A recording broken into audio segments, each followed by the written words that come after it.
You're listening to Design Between the Lines, the only design and home furnishings podcast where we talk with the movers and shakers, industry innovators, and lifetime legends of the home furnishings industry. It's here that I get a chance to sit and chat with the influencers shaping the industry into what it is today, and to learn a little bit more about life in their world. Furniture design veteran John Black, president of J. Black Design, brings insight from over 40 years in the design industry. He is best known for an understated classic approach to furniture forms that captures the essence of traditional characteristics combined with a modernistic touch. Before starting his own firm, John was the vice president of design for Baker Furniture and has designed furniture for Curate, Century, Henredon, Beaulieu, and most recently, Ambella Home Collection. He has designed upholstery for Krabbit, Hancock & Moore, and Vanguard Furniture as well. John, welcome. Thank you, John. Well, we were talking a little bit before the mics go live about your lack of accent from that wonderful area of this state, Morganton, North Carolina. You were born in Morganton? I was born in Morganton, born and raised in Morganton. Went through high school there, spent a couple years after high school in community colleges, trying to figure out what I wanted to do. I had always had an interest in art, primarily drawing. We never had art courses and art classes when I was in going through school. I never had any sort of formal training, any sort of formal training at all. And was really kind of a lost lamb, but still had this desire and this love of drawing, and basically just sketching. And came across a friend of the family's who was Ken Volz, who at that time was the head of design for Henredon, and came to find out later that Ken Volz was really responsible for putting Henredon really on the map as far as design and product was concerned. And he recommended I try Kendall School of Design, which at that point I think was about the only school that taught a course dedicated to furniture design. Gave it a shot, spent 3 years at Kendall. Was not the best student, but I for some reason that was just a rebellious streak that was still coming out. But fell in love with the business and primarily with the design of furniture, and that's really kind of how I started my career. Well, you're really in Morganton. I guess you were completely surrounded by the industry. I mean, growing up, I guess there were factories in the town. There were people that worked at factories. Were any of your family members involved in the furniture business, at least working in it? Yes, my father was in the finishing aspect end of the business. Oh, wow. He was on the supply side of finishing materials and that kind of thing. And in our neighborhood, everyone was in the furniture business. So I thought everyone was literally in the furniture business when I was growing up.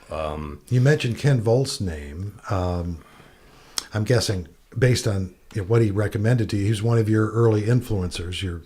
Did you have any mentors growing up, or did they come along a little later in life? Mentors came along a little later. Like I said, I being someone interested in art, and primarily by that I mean drawing. I was interested. Well, one of my it's funny you asked that. I mean, I think one of my early influences was Marvel Comics. I really thought about maybe there would be a career in drawing for comics because I loved that. They were really an escape for me when I was growing up and going through my teen years and that kind of thing. But then just happened to come across, like I said, through Ken Volz, world of furniture design. And at that point, like I said, I was hooked on it. And wow. Mentors came along primarily through the firms that I worked with after I got out of school. So you got out of school, you graduated, you got out of Kendall, you're out there going, okay, where do I go now? Right. Where did you end up? We ended up in Montreal.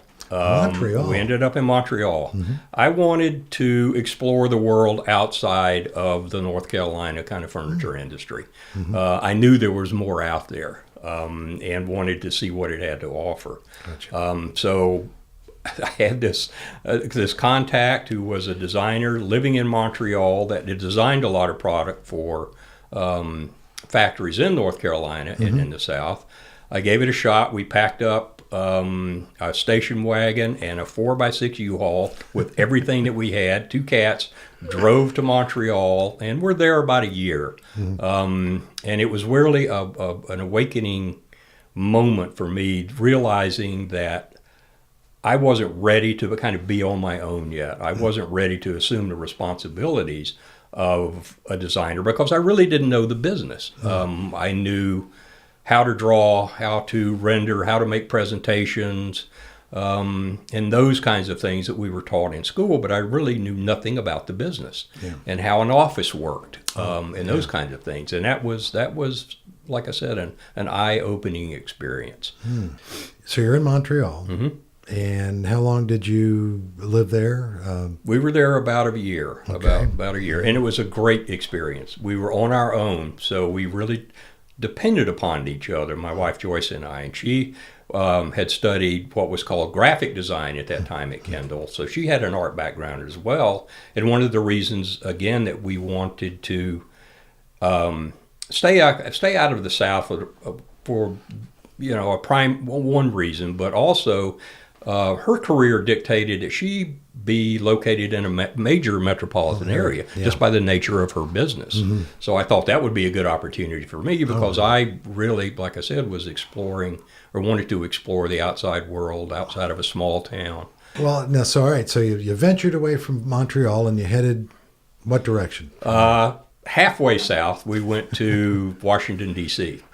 Again, I had a contact through my father with a freelance designer by the name of Joseph Atkinson, who was of my father's generation, but had a small office in Bethesda, Maryland, outside of Washington, D.C. And that was a great training ground for me because I didn't really get involved in the designing of much product. For us, it was, and for someone at my level at that point, it was primarily a support position. And by that I mean full-size drawings, full-size details. And no CAD back then. No CAD back then. Everything was done by hand. And there was this wonderful lady who was from Denmark. Because who had this lovely hand to draw a lot of her details freehand, and it appreciated me, or I appreciated the fact that I could hone my drawing skills even further by working with her and the other staff members. So you're absorbing I'm absorbing, and because of the layout of the office, it was primarily an open office plan. When Mr. Atkinson had clients in, we could sit and listen. So I started to pick up little hints of how a designer and a client relationship works.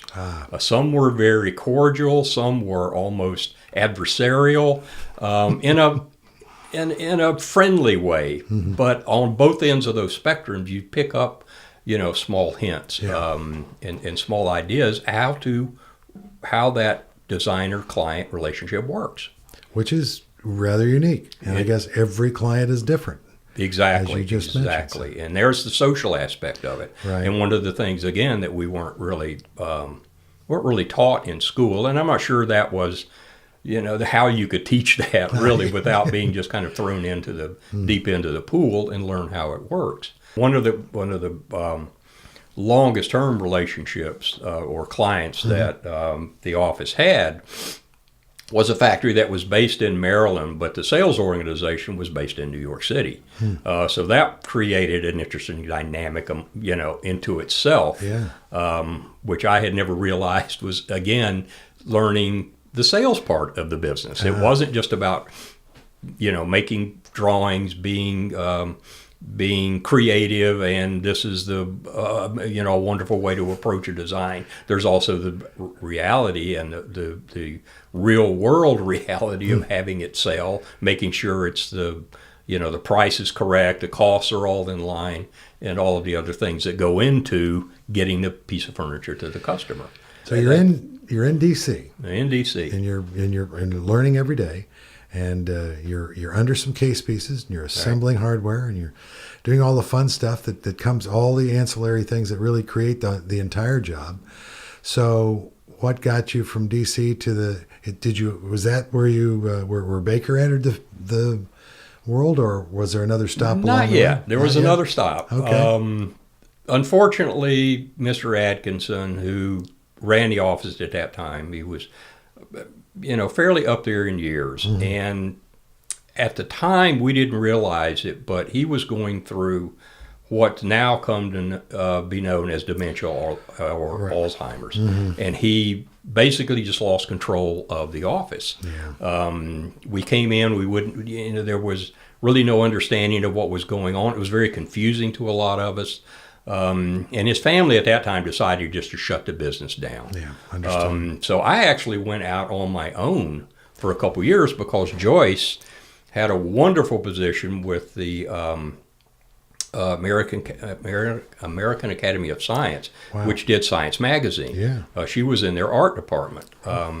And she had a great opportunity, so I thought, we have to stick it out here. I'll see if I can make it on my own as a freelance designer. And again, just, one day just open the doors to my business and struggle to find clients because there weren't any in that part of the country. I was lucky to find a couple that were kind of based in the area, but it was a meager living. But again, one of the clients that I had was a firm, and for some reason, the head of sales was based in Bethesda. The factory was in Tennessee. Mm-hmm. It was a very promotional upholstery line. Mm-hmm. Very, very promotional upholstery line. Okay. All right. But it was a great experience, again, because it taught me how to design with a lot of constrictions and restrictions. And it teaches you to hone your skills a bit. It's not just the freedom of you can do anything that you want. No, we're only going to design arms on this sofa frame. Here are the dimensions. Here are the dimensions that you can work with, width, height, et cetera, come up with 50 arms. And it was another thing students don't know. Exactly. That was one of the harshest realities of going of learning how the business works, because in the office we were kind of insulated from that. Yeah. But this was a very, very humbling experience, because you think you know it all. I have all these great ideas to share with the world if they would only listen to me. And here it is. No, it will pay you this very meager amount of money to do this work. But it was a great experience. John, that sounds like an author who says, I have this novel in me. Exactly. I'm just trying to get it out. Right. Yes. Only if. And then from there, it just got to the point for both of us, it was just time to leave. So we moved to Chicago. We had an offer from another freelance office there, who at that time, the main client the office had was designing cabinets for Zenith Electronics, for Zenith Television. Right. Basically, the console television. There we go. Yeah, I mean, there's kind of the buggy whip of the furniture industry. Completely different experience, and completely different kind of product. Oh my gosh! Yeah, we're talking to, ladies and gentlemen. That's a console television with a picture tube.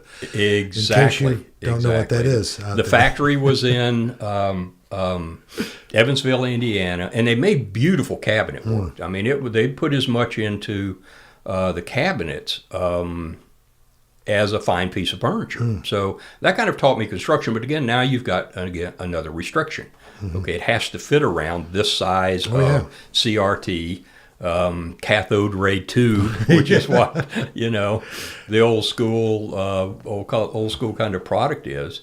And as I grew into that, more responsibility into the office, I was kind of given that account because the owner of the office wanted to branch out, because we could see what was coming because we were working. There was another firm an industrial design firm that was starting to work on flat screen televisions. Okay. So we kind of saw the end of this era coming. And that was just fascinating from that aspect of it, because being an electronics kind of geek, it was fun for me. Just, okay, now here's the flat screen. It's going to hang on your wall. And this is the mid 80s. Yeah. Wow. So it was at the very, very beginning of that industry. I'm seeing a thread here. Yeah. I'm going to pull through to Baker. And how did the Baker position come up? I mean, I see a connection here. Yeah, there's a definite connection, because at that time, because the owner in Chicago knew still a lot of people at Baker, had heard through some of his contacts that Baker was resurrecting this old division that used to be a part of their early history, called Milling Road, which was, at that point, not necessarily a cheap. It wasn't designated to just be only a cheaper price point. It was just a simpler product and appealed to a different customer at the time. I didn't realize this really at the beginning of the process. So we made a presentation to Baker. We drove to Grand Rapids, met the president of the company at that time. Kohler Plumbing Company had just bought them a couple of years earlier. They were also responsible for wanting to resurrect this product line to appeal to a broader audience. Okay. And it didn't work out with this client, or with the owner of the office that I was in at the time. They just didn't feel like he was the right mix, but for some reason they thought I was. Okay. And I'm not really sure. So I contacted, this is, how, again, the business works. You're working for a firm. Maybe it's time to leave. Maybe this is a good opportunity for me and my family. So the president of the company and I were in contact for about 6 months, and I kept waiting and waiting and waiting and thinking this thing was never going to happen. But it did, and lo and behold, one day we were living in a brownstone in Chicago. They had offered to move us to Grand Rapids, which was bittersweet, because I'd gone to school there at Kendall and swore I'd never go back. And not to say anything really bad about Grand Rapids, but that's, the winters in Chicago and Montreal are one thing. The winters in Grand Rapids are something else. Something about lake effect and gray and just gray.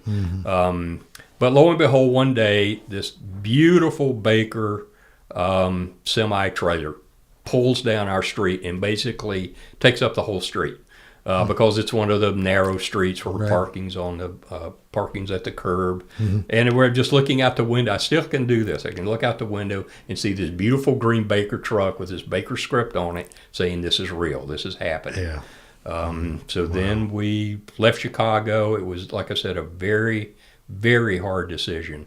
But it was just the right time and the right decision to make. And it was really such a good opportunity to be a part of this and maybe somehow contribute to the Baker story.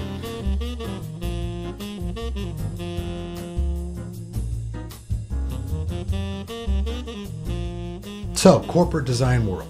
You're involved in reinventing Milling Road for Baker. What did you do to rebreathe life into that? I mean, well, I can still remember the day we walked into the Baker showroom.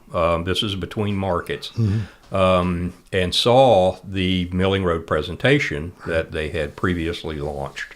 I think the market before, and walked into the room and went, "Oh my God, what have I gotten myself into here?" Because it was nothing like I expected. The brief that I was given regarding the Milling Road brand was something that was fresher for a younger audience, that had maybe a little bit of an edge to it.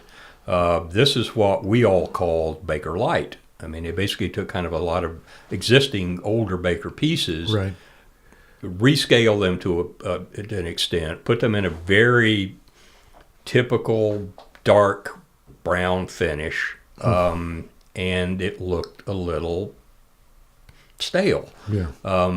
So the team that I ended up working with, it was myself as a designer, Rick Vaughn, who was the head of sales for the Milling Road division, and then Ron Fiore, who's still one of my favorite people, was really responsible for bringing the whole vision of what we were talking about together, from a showroom presentation, from fabrics, worked closely with him in the designing of the product and how putting we the whole were package approaching together. it. Exactly. Okay. And the approach we decided to make was design a product line for things that we like, as opposed to trying to go after a certain market, be an extension of Baker, whatever that may be. Let's just start over and do things that we like. I mean, for our generation is really kind of the way we approached it. The great thing that we had was this freedom to fail, which was given to us by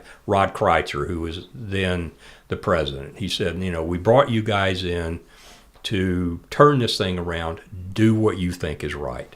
And that was the beauty of it, is that we were working on our own autonomously, and doing things that we liked. We took it away from dark mahogany stains and brought in an alcohol washed pine finish.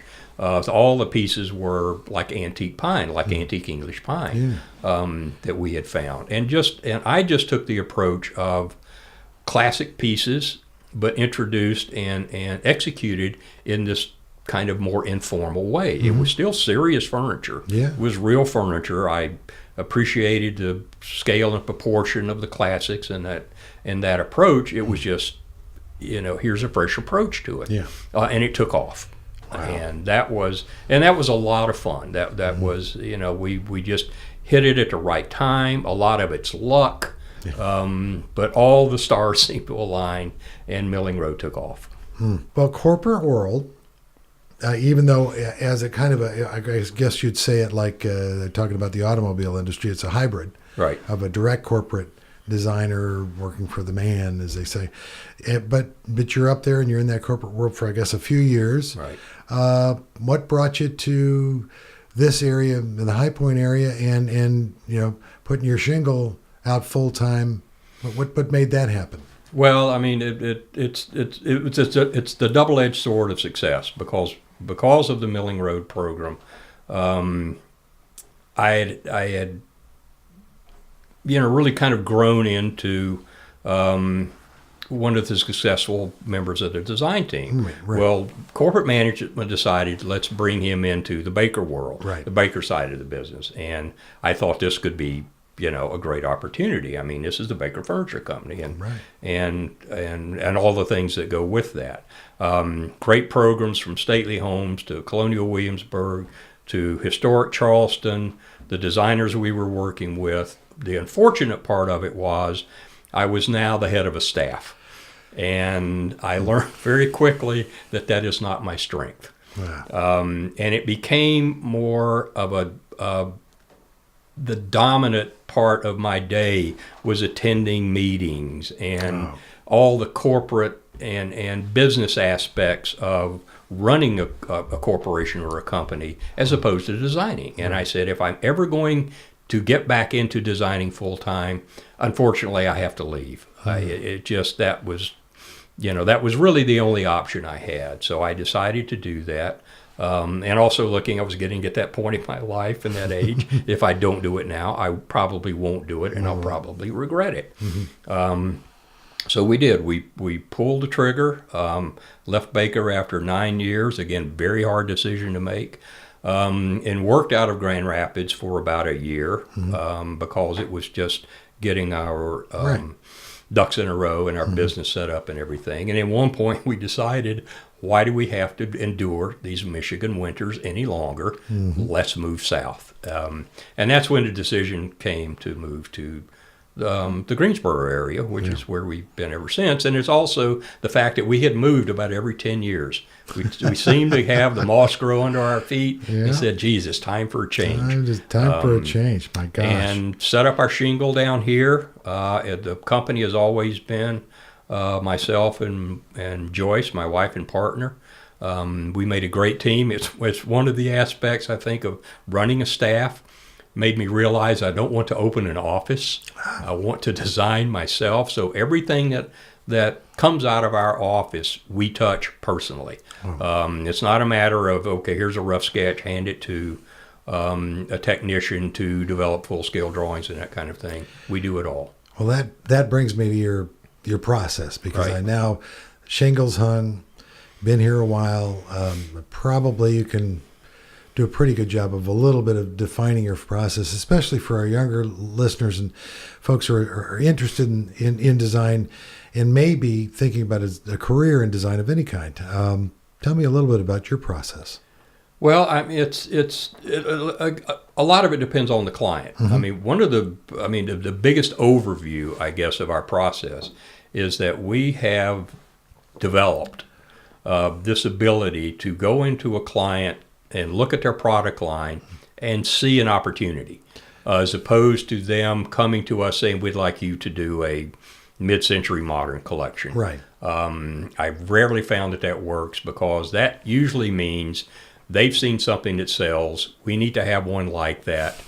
And that doesn't appeal to us, and it never has. But we go in and say, well, instead of doing a mid-century thing, why don't we approach it from a 1940s French thing? Take it that way. Right. Maybe it's a finish application. Maybe it's a material story. And you're actually studying their line. And you're studying their line, because because we also have a responsibility as a designer to the client to not cannibalize their product line, to bring them incremental business. That's why they come to us. And we feel very strongly about that responsibility. So that's one of the things that, that we pride ourselves in. Then I go back to the boards, basically. Right. I mean, it's the old school. I sit and hand draw rough sketches. I pin them on a wall. I edit them. And as opposed to, how many pieces of seating are there? Is there a bedroom involved, or would you need a bedroom? No, we just need to focus on the dining room and the living room aspect of it. Then Joyce and I, after we edit what we think is a good presentation to them, she takes my line drawings that I still do in pencil on onion skin, and it creates these beautiful renderings that really is about communicating an idea. That's what the design process is at that level. Okay, bringing in someone fairly cold to what they're seeing and being able to lay a sketch down in front of them and say, do you understand what's here? There may be a few comments that you can make. The hardware we're looking at is this, the finish, the materials, but they have to be able to look at that sketch and immediately really grasp the intent. That is so important. That's that communication, because at some point we're going to leave, and those sketches will probably be up on a wall somewhere. The other people will come in and then do their own interpretation of it. But the more information that is there, the less interpretation there is. For sure. Then it goes to the point of sitting with their sales organization, the president, whoever that may be, and saying, okay, now let's edit through our presentation. What do you want to do? What do you not want to do? Let's talk about materials, finish, price point, blah, blah, blah. All of those things are so important. Then we turn that over to a freelance CAD technician that we work with, who develops the CADs. I do what's called quarter-inch scale measure drawings. So I'm in there and doing full-scale sections to make sure that the scale and proportion is right, because that's my mantra. Right. Scale and proportion. Doesn't matter what material it is, what period it is, any of those things. The scale and proportion has to be what I think is right. And that's something you give the factories to start making prototypes. exactly. And we have been told, I mean, we were just told by a client recently, Gus, we love working with you because once you give us your measured drawings or your CAD and we see that first sample, it's usually right. And I'm going, that's because we take the time to do that, and because I want to make sure when it goes out, that again is part of being responsible as a designer, and holding that responsibility to ourselves. I'm seeing a growing number of maker designers coming out of design schools, whether it be Appalachian or Kendall, your alma mater. You see that as a trend now, I think. I agree with that assessment, and I think it's just fabulous. It's going back to the roots almost. Yeah, they have their own shop. Exactly, and I don't think there's a furniture designer that's ever